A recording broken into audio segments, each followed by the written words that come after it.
Hello everyone, কেমন আছেন সবাই? দ্য বেঙ্গলি বেলের নতুন একটি ভিডিও নিয়ে আবার চলে এসেছি। আমি চলে এসেছি একটি ভিডিও যেটা আপনাদের খুবই পছন্দের হবে। এই ভিডিওটাতে আমি দেখাবো আমরা গত বছর দিওয়ালির সময় গেছিলাম তামিলনাড়ুতে। তামিলনাড়ুর কাঞ্চিপুরম, মহাবলীপুরম আর পন্ডিচেরি ঘুরেছি। আমার এই প্রথম ভিডিওটি থাকছে তামিলনাড়ুর কাঞ্চিপুরম অঞ্চলটি নিয়ে। তামিলনাড়ু বলতেই লোকে যেটা বোঝে হয় চেন্নাই নয় রামেশ্বরম, এছাড়াও আরও অন্যান্য অনেক জায়গা আছে, কিন্তু আমরা চয়েস করেছিলাম কাঞ্চিপুরম আর মহাবলীপুরম। জায়গাগুলো একটু লেস ক্রাউডেড, ট্যুরিস্ট অত বেশি না গেলেও জায়গা দুটি ভারী সুন্দর। তো আমার ভিডিওতে আমি চেষ্টা করব পুরো ব্যাপারটাই দেখানো।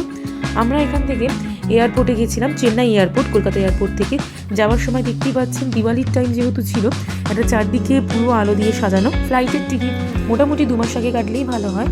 তো আমাদের ফ্লাইটের টাইমিং ছিল ভোর 5টা, যেটা 2 ঘন্টা 20 মিনিট বাদে মোটামুটি 7:25-এর দিক করে আমাদের চেন্নাই এয়ারপোর্টে পৌঁছে দেবে। তারপর সেখান থেকে আমাদের কিছুটা টাইম লাগবে কাঞ্চিপুরম যেতে। আমাদের দুজনের ভাড়া পড়েছিল টোটাল 12,000 টাকা। এরকম ভোরের ফ্লাইট ধরে যাওয়ার একটাই উদ্দেশ্য ছিল, যাতে ওখানে পৌঁছে আমরা পুরো দিনটা ভালোভাবে ইউটিলাইজ করতে পারি। ফ্লাইট ছাড়াও আপনারা ট্রেনে করে যেতে পারেন। চেন্নাই মেল রয়েছে 12839, যেটা হাওড়া থেকে এমজিআর চেন্নাই সেন্ট্রাল অবধি যায়। রাত 11:45-এ ছাড়ে, মোটামুটি টাইম লাগায় ধরুন 27 ঘন্টা 35 মিনিট। আবার পৌঁছাবে পরের দিন ভোর 3:20-তে। ট্রেনের ফার্স্ট ক্লাসের টিকিটের ভাড়া 4,530, এসি 3 টায়ারের ভাড়া 1,800 আর 2 টায়ারের ভাড়া 2,695।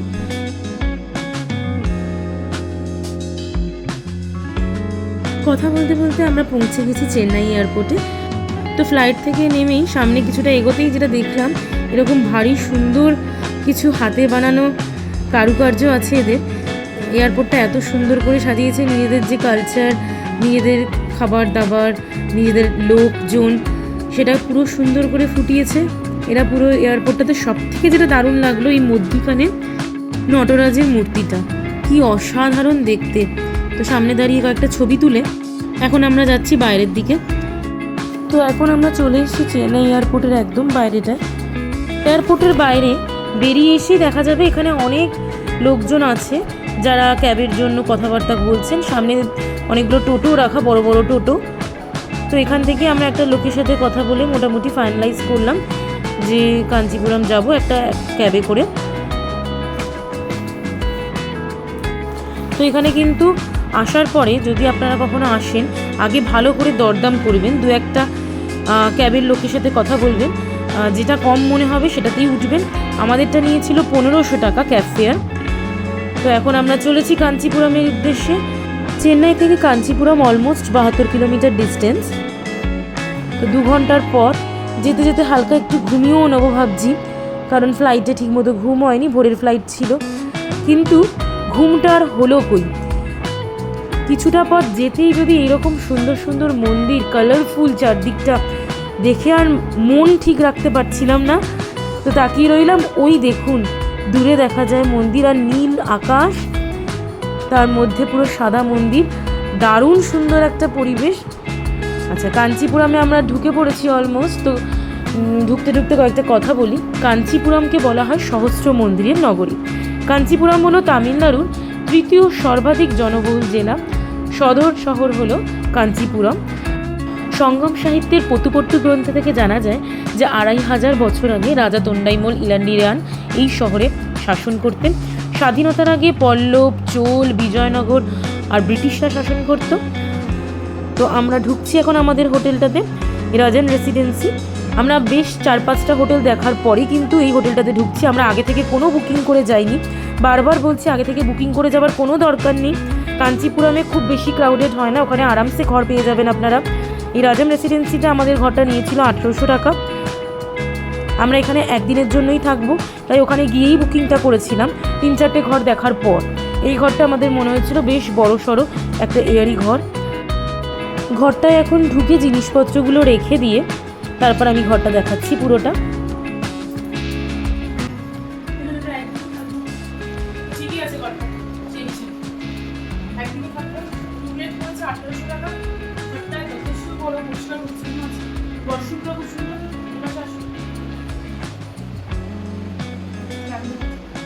এখানে এসি আছে, এখানে তো বেসিনও আছে।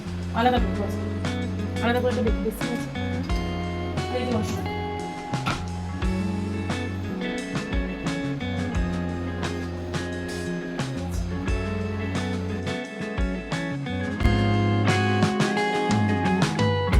এই ঘরটার সব থেকে ভালো জিনিস যেটা লেগেছিল আমার, এই যে টিভির পাশে যে আয়নাটা রয়েছে, আয়নাটার সামনেটা দেখুন কতটা বড় একটা স্পেস। আমি ওখানে সাজগোজের জিনিসপত্র ভালোভাবে রেখে সাজতে পেরেছিলাম।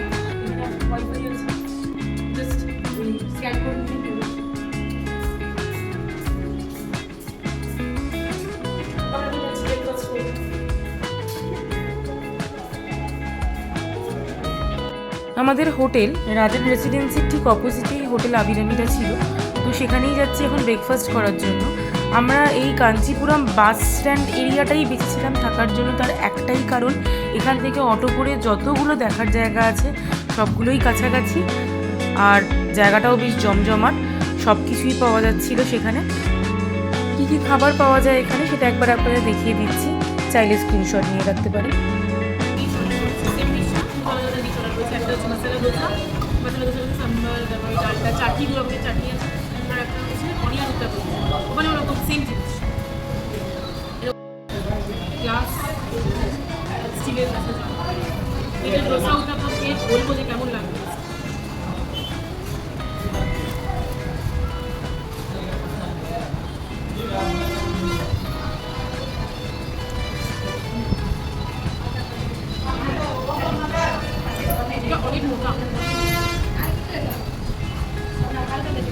আমাদের ওখানে যেটা হয় দোসাতে খুব পাতলা হয়,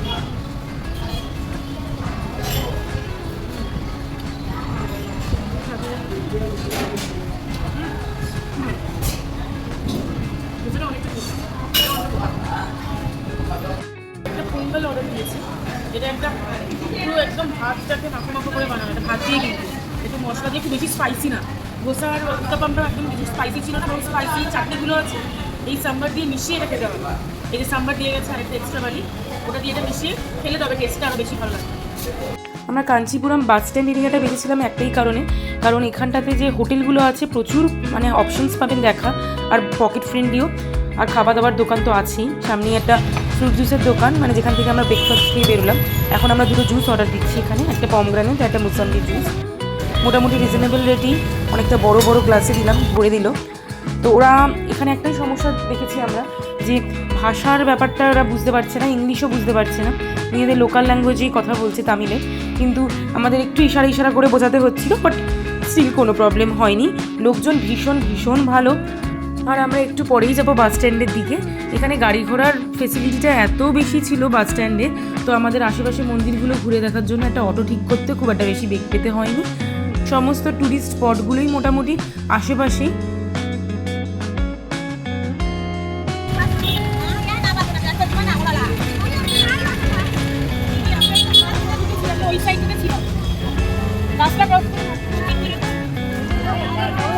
সিগন্যাল একটাও নেই, লোকজন রাস্তা ব্লক করছে, এমনি নর্মালি গাড়ি থাকছে।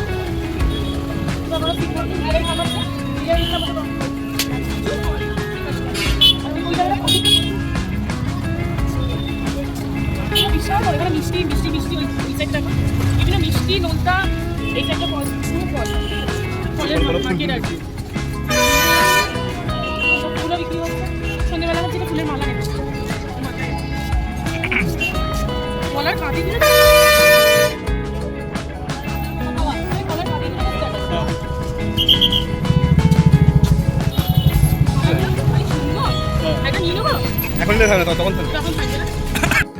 চারপাশটা দেখালাম, দেখি বুঝতে পারছেন যে কীরকম জমজমাট বাজারটা।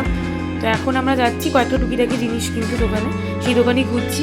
যাবার পথে প্রচুর মিষ্টি দোকান, নোনতার দোকান আর ফুল ফলের দোকান এখানে প্রচুর, কারণ এখানে সাউথ ইন্ডিয়ান মেয়েরা আমরা জানি যে মাথায় ফুলের মালা দিতে ভীষণ পছন্দ করে।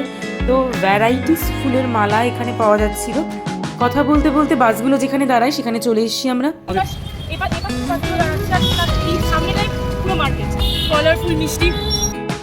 এখানে মহিলাদের দেখুন, যারাই যাচ্ছে সবারই মাথার মধ্যে সুন্দর করে ফুল লাগানো। তো এখন আমরা হোটেলে ফিরে একটু ফ্রেশ হয়ে রেডি হয়ে বেরিয়ে পড়বো 3টা থেকে 3:30-র মধ্যে, তাহলে সন্ধ্যের মধ্যে সবগুলো জায়গা আমরা কভার করতে পারবো। যদিও হাতে অনেকটাই টাইম আছে।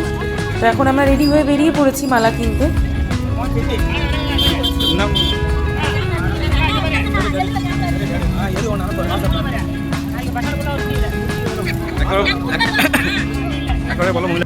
তো মালাটা কিনে আমি এখন অটোতেই পড়তে যাচ্ছি। ও আসল কথাটাই দেখুন বলতে ভুলে গেছি, আমাদের যিনি অটোটা চালাচ্ছেন উনি লোকেশ ভাইয়া, খুবই রিজনেবল রেট, মোটে 700 টাকা নিয়েছিল, আমাদের সারাটা দিন ঘুরিয়েছিল, ভীষণ ভালোভাবে গাইড করেছিল।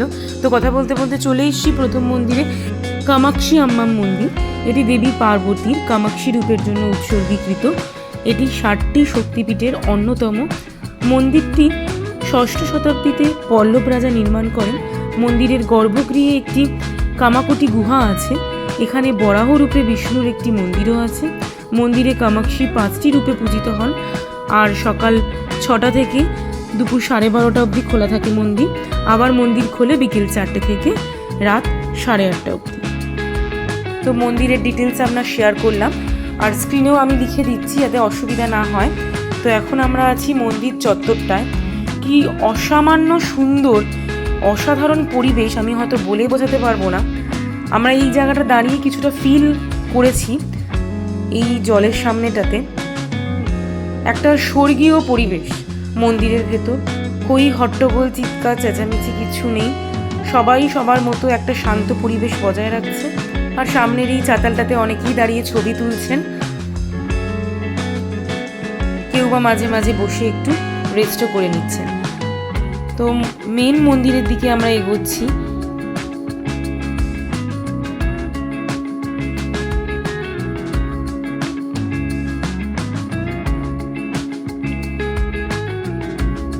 মায়ের মন্দিরের ভেতর ঢোকার নিয়ম হচ্ছে, বাঁদিকে যে দেখতে পাচ্ছেন রেলিংগুলো আছে ওইখান থেকে ঢুকতে হবে, লাইন করে মায়ের দর্শন করতে হবে। ভেতরটা পুরো গুহার মতো, দর্শন করে বেরিয়ে আসতে হবে। আর ভেতরে কোনো রকম ছবি তোলা ভিডিও করা নিষেধ, ভেতরটা ওই জন্য দেখাতে পারিনি। আমরা এখন বাইরেটা এসে পুরোটা দেখাচ্ছি।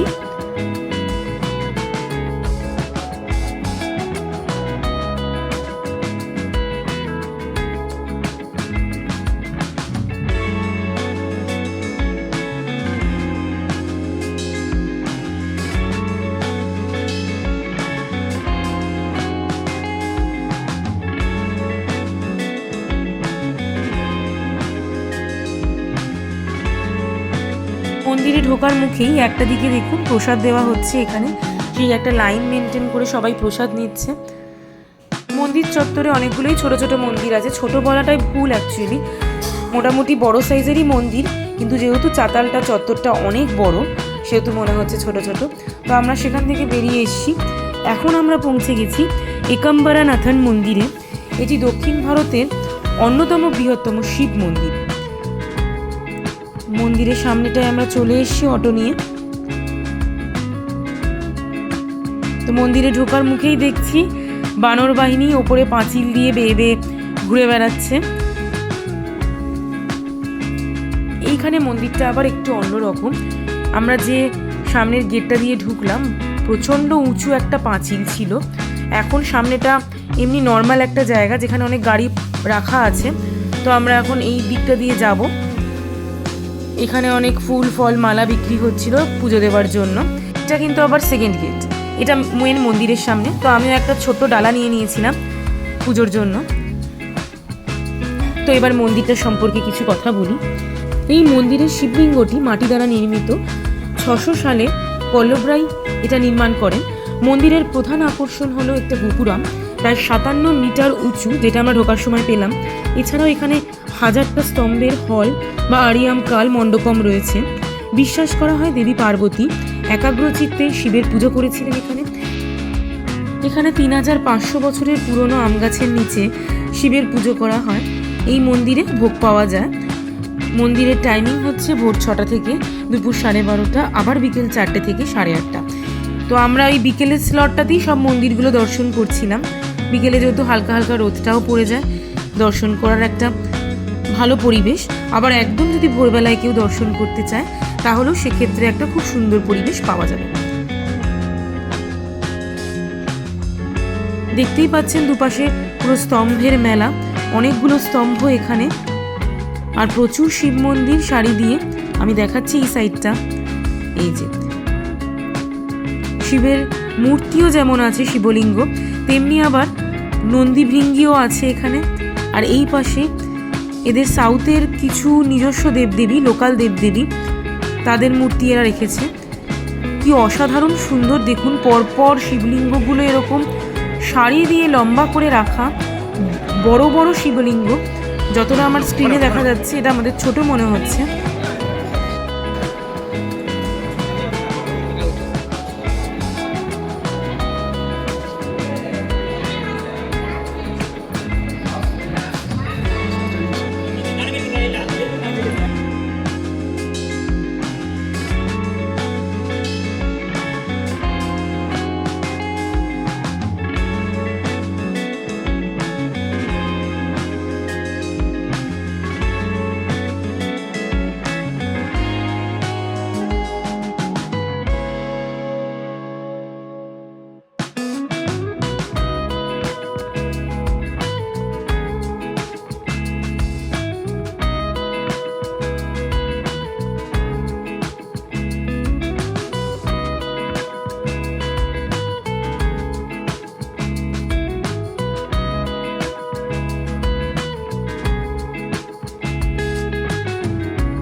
পুরো মন্দিরটা ঘুরে দেখার পরে আমরা এখন এসেছি প্রসাদ কাউন্টারের কাছে।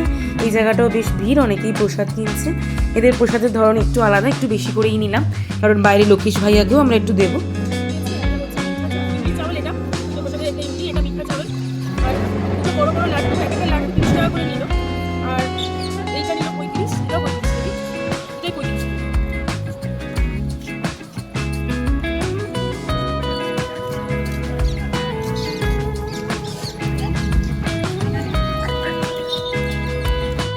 তো আমরা এখন চলে এসেছি ওম কৈলাসনাথের মন্দিরের সামনে।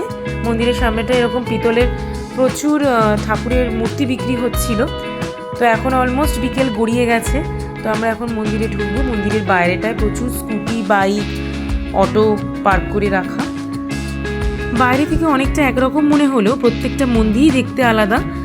তো এই মন্দিরটি সম্পর্কে কিছু কথা বলি। এটা ভগবান শিব কৈলাসনাথের অর্থাৎ কৈলাস পর্বতের প্রভু রূপে এখানে পূজিত হন। এটি দক্ষিণ ভারতের প্রথম বালি পাথর কেটে তৈরি মন্দির। পুরোটাই বালি পাথর দিয়ে তৈরি। 700-800 সালে পল্লব রাজাদের দ্বারা নির্মিত। আর এই মন্দিরের দেওয়ালে খোদাই করা ছোট ছোট 58টা মন্দির আছে, ছোট মন্দির। আর মন্দিরগুলো হচ্ছে এই পুরো লাইন দিয়ে এখানে। কি অসাধারণ সুন্দর করে বানানো বালি পাথর কেটে।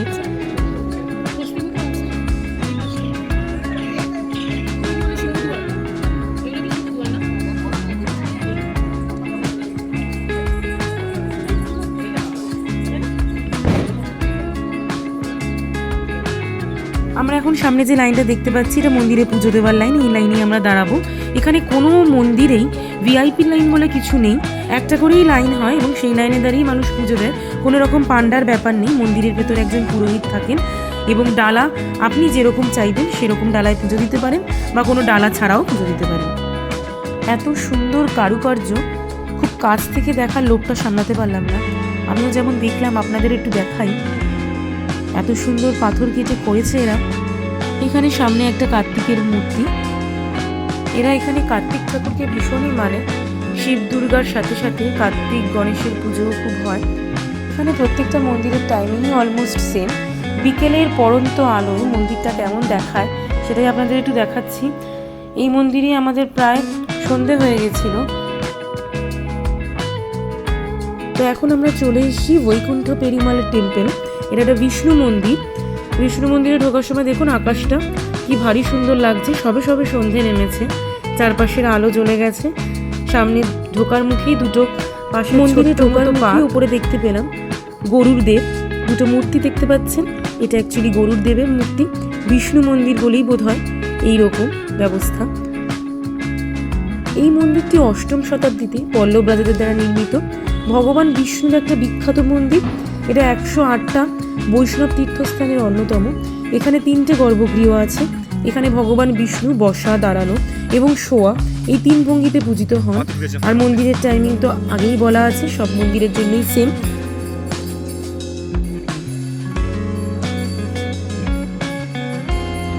আমরা গেছিলাম দিওয়ালির সময়টা, আগেই বলেছি, তাই জন্য এখন মন্দিরের ভেতর দাঁড়িয়ে দাঁড়িয়ে দেখছি আমরা, দূরে বাজি ফাটছে।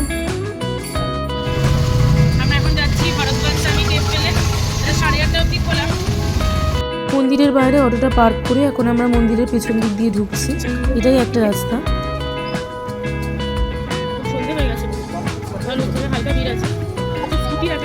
সামনে যে অনেকগুলো বাঁশ লাগানো একটা কনস্ট্রাকশন দেখা যাচ্ছে, এটাই মন্দির। মন্দিরের পেছনে তখন কিছু কনস্ট্রাকশনের কাজ চলছিল, সেই কারণেই বোধহয় লাগানো এরকম। তো কথা বলতে বলতে সামনেটায় চলে এসেছি আমরা। এখানে প্রচুর স্কুটি, বাইক রাখা এদিক ওদিক, খুব একটা বড় গাড়ি চোখে পড়ছে না। মন্দিরে ঢোকার মুখেই বাদিকে দেখলাম লেখা আছে বড় বড় করে, এখানে প্লাস্টিক ব্যাগ, ওয়াটার বোতল একদমই অ্যালাউ নয়, আর মন্দিরের চত্বর একদম নোংরা করা যাবে না। সামনে ঢুকে এরকম বিশাল বড় একটা খাম্বা, আর এই বাদিকটা কি অসাধারণ সুন্দর লাগছে। আমরা মন্দিরের ইতিহাসটা এবার একটু জেনে নিই। এই বরদ্বাজ স্বামী মন্দির ভগবান বিষ্ণুর মন্দির, যা 108টা দিব্যদেশমের অন্যতম। প্রধান দেবতা হলো বরদ্বাজ স্বামী, যিনি বিষ্ণু, আর তার সহধর্মিণী পেরুন্দবী থায়ার। মন্দিরটি 1053 সালে চোল রাজাদের দ্বারা নির্মিত। মন্দিরের ভেতর অনাস্থা সারাস নামক মন্দিরের পুকুরের তলদেশে একটি ডুমুর গাছের কাঠ থেকে নির্মিত 10 ফুট লম্বা বরদরাজা পেরুমলের রাখা আছে মূর্তি, যা 40 বছর অন্তর 48 দিনের জন্য দর্শনের জন্য বের করা হয়। মন্দিরের আরেকটি আকর্ষণ হলো সোনার টিকটিকি ও রূপোর টিকটিকি, যা ইন্দ্রের অভিশাপ থেকে মুক্তির কাহিনীর সাথে যুক্ত। আর মন্দিরের টাইমিং সেই একই, ভোর 6টা থেকে দুপুর 12:30, আর বিকেল 4টে থেকে রাত 8:30।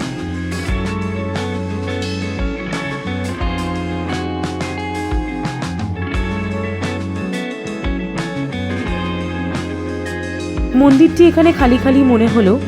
যেখানে টিকটিকি দেবতা আছে, মানে টিকটিকিকে দেব হিসেবে পুজো করা হয়, সেই দিকটাতে কিন্তু ভয়ানক ভিড় ছিল। বেশ আমাদের আধ ঘন্টা মতো লাইন দিয়ে দেখতে হয়েছে। আর এখানে এখন আমরা মেন যে মন্দিরটা, সেই মন্দিরের ভেতরে রয়েছি। মন্দিরের নিচে চাতালটা দেখাচ্ছি।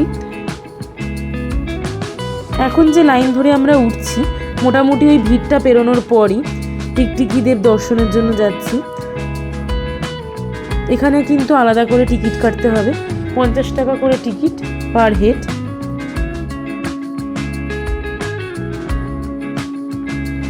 এখানে যে ব্যারিকেড করা আছে, এটা মেন মন্দিরে যাবার লাইন, এবং ভেতর দিক থেকে যেতে হবে টিকটিকিদের দর্শনের জন্য।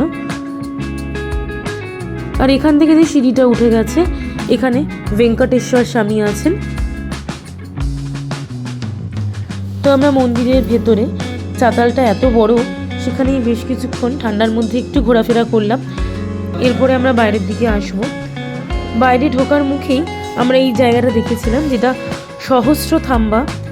এখানে স্তম্ভগুলো সহস্র নাকি, এবং এখানে সমস্ত দেবদেবী মূর্তি খোদাই করা আছে।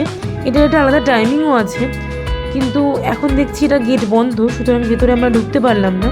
বাইরে থেকেই দেখাচ্ছি। সন্ধেবেলা আলো জ্বালার পর একটা অদ্ভুত মায়াময় পরিবেশের সৃষ্টি হয়েছে ওই সহস্র স্তম্ভের জায়গাটায়। তো পুরো মন্দিরটা বাইরে থেকে দেখিয়ে দিচ্ছি। এই জায়গাটাতে প্রসাদ দেওয়া হচ্ছিল, তো আমরা এখান থেকে লাড্ডু কিনেছিলাম। এক একটা লাড্ডু 50 টাকা পিস ছিল। লাড্ডুগুলোর সাইজ জাস্ট দেখুন, বিশাল বড় বড়।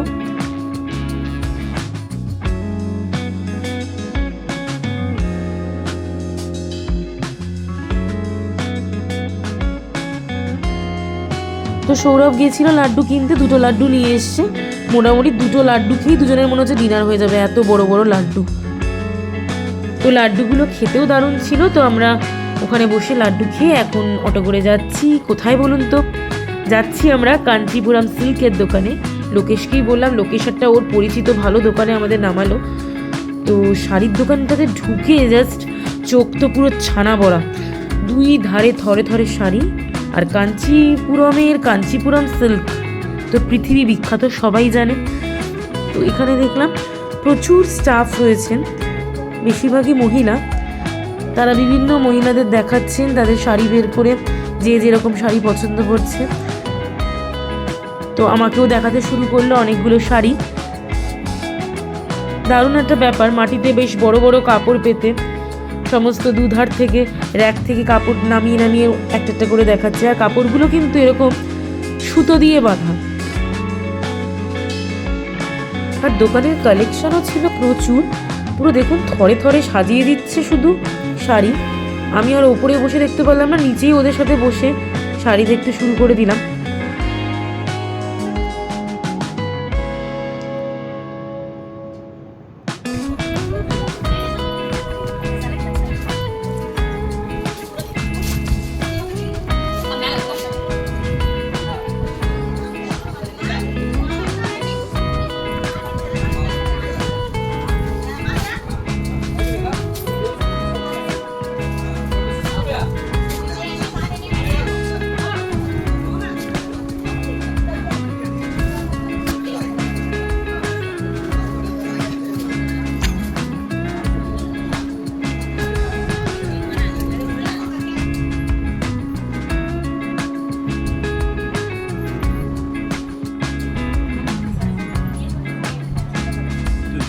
ঠিক থাকবে কিনা, কালার ঠিক থাকবে।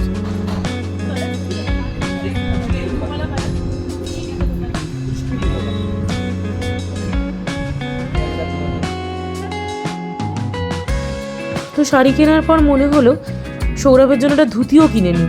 ওখানে সাউথ ইন্ডিয়ান স্টাইলে যে ধুতিগুলো পরে ভারী সুন্দর দেখতে লাগে, তো সেই একটা ধুতিও আমরা কিনে নিলাম। দোকানের স্টাফেদের ব্যবহার ভীষণ ভালো ছিল, বিশেষ করে মালিকের। আর এখানে এদের নিজেদের ফ্যাক্টরি, সুতরাং শাড়ির দাম অনেকটাই কম ছিল। অনেকগুলো শাড়ি নেওয়ার পরও খুবই রিজনেবল প্রাইস নিয়েছিল আমাদের থেকে। তো দোকানের লোকেশন আর দোকানের যা ডিটেলস আমি শেয়ার করে দিচ্ছি আমার স্ক্রিনে। যদি কখনো কাঞ্চিপুরম ঘুরতে আসেন তাহলে কিন্তু অবশ্যই এই দোকানে একবার ঢু মেরে দেখবেন।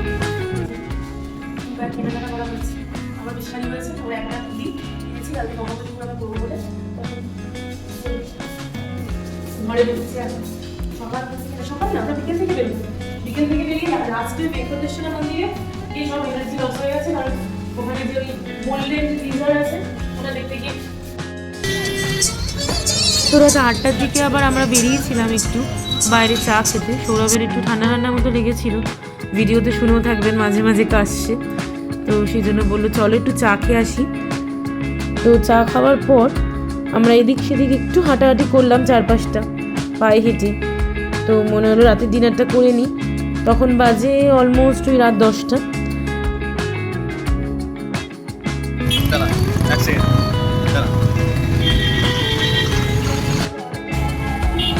রাত্রিবেলা মনে হচ্ছিল ননভেজ কিছু খাবো, কিন্তু যেহেতু এত চারদিকে ভেজ দোকান, অনেক খুঁজে আমরা একটা ননভেজ দোকান পেলাম। তো এখানে 2 প্লেট চিকেন বিরিয়ানি অর্ডার দিয়েছিলাম। যদিও খাবার পরে বলবো মন ভরেনি, বিরিয়ানির স্বাদ একদমই অন্যরকম। আর কাঞ্চিপুরমের ফার্স্ট ডে ব্লগ আমি এখানেই শেষ করছি, ভিডিওটা আর লম্বা করছি না। ভিডিওটা যদি ভালো লেগে থাকে তাহলে অবশ্যই like, comment, share and subscribe করতে ভুলবেন না। খুব শীঘ্রই দেখা হচ্ছে আপনাদের সাথে পরবর্তী ব্লগ কাঞ্চিপুরম থেকে মহাবলীপুরমের কথা। ততদিন সবাই ভালো থাকুন, সুস্থ থাকুন আর দেখতে থাকুন দ্য বেঙ্গলি বেল।